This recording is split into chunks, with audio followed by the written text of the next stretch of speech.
So, you're looking for a really catchy, unique summary of Suzanne Collins' highly anticipated prequel, Sunrise on the Reaping? Well, you are in the exact right place. Welcome to The Explainer. Today, we are doing a deep dive to unpack the incredibly tragic genesis of Panem's most complex character. Let's just jump straight into it, shall we? Think about it for a second.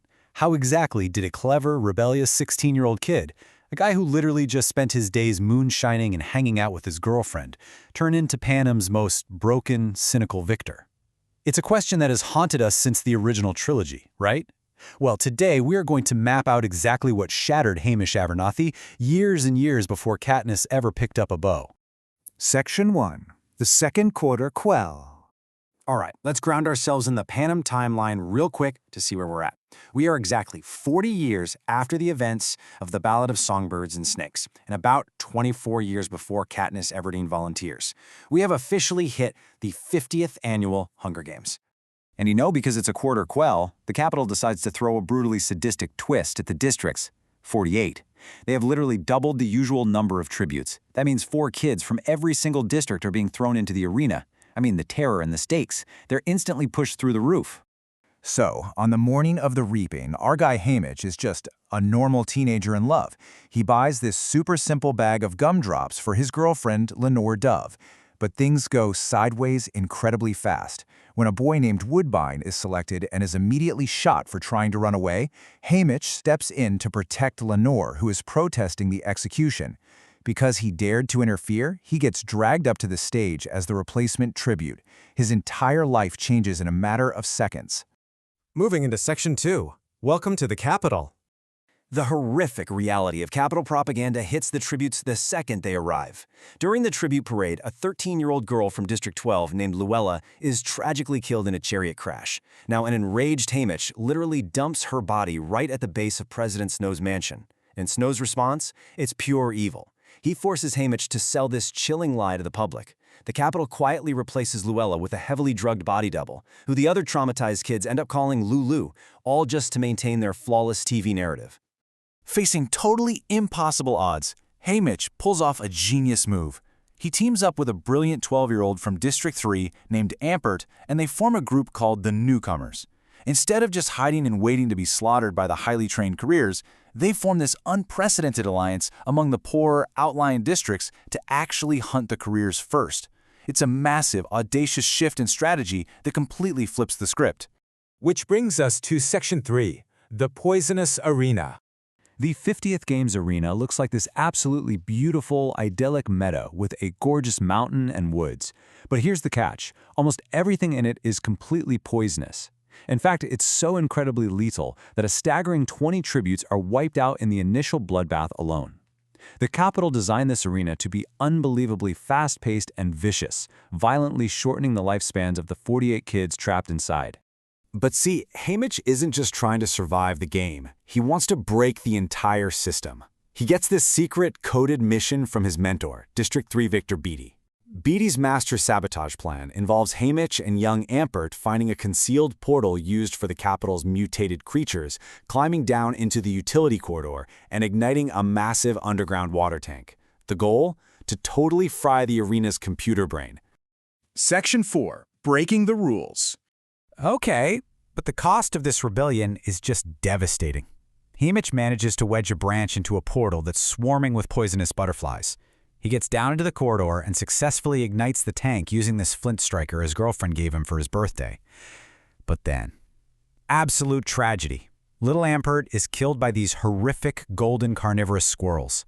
And the real gut punch? The arena glitches out, sure, but the Capitol literally has a backup generator that kicks in immediately.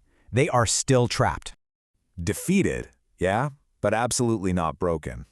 Haymitch aligns with his fellow District 12 tribute, Maisley Donner, and they make this incredibly powerful pact. They decide that whoever actually makes it out alive is going to be the worst victor in history. They swear to actively refuse playing into the Capitol's manufactured, shiny narrative. Basically, they're going to make the Capitol severely regret ever putting them in there. Section 5. A Devastating Victory. So the pacing here goes totally off the rails. Haymitch and Maisley fight their way to the very edge of the arena, and they find a 100-foot cliff protecting that backup generator, completely surrounded by an invisible force field. Now they know they can't both live, but before they're forced to make that horrific choice to turn on each other, Maisley is tragically mauled to death by genetically engineered birds. She literally dies with her pinky locked around Haymitch's, which is just this heartbreaking final confirmation of their promise to each other. Now, it all comes down to Haymitch and a career tribute from District 1 named Silka. They are fighting this brutal, bloody battle right at the edge of the cliff. In the ultimate climactic moment, Silka hurls her axe at him, but she doesn't know about the force field. The axe rebounds right off the invisible barrier, striking and killing her instantly.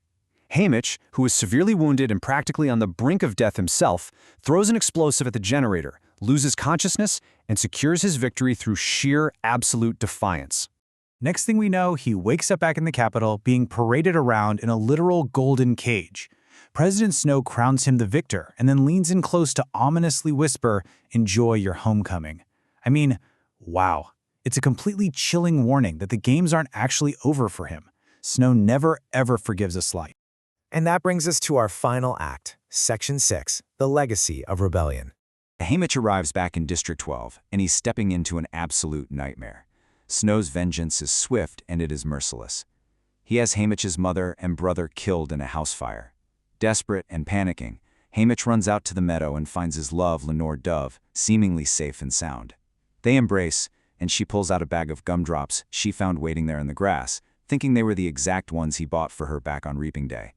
Without a second thought, Haymitch lovingly feeds her one. But oh man, those were not his gumdrops. Snow maliciously planted poisoned gumdrops right there in the meadow.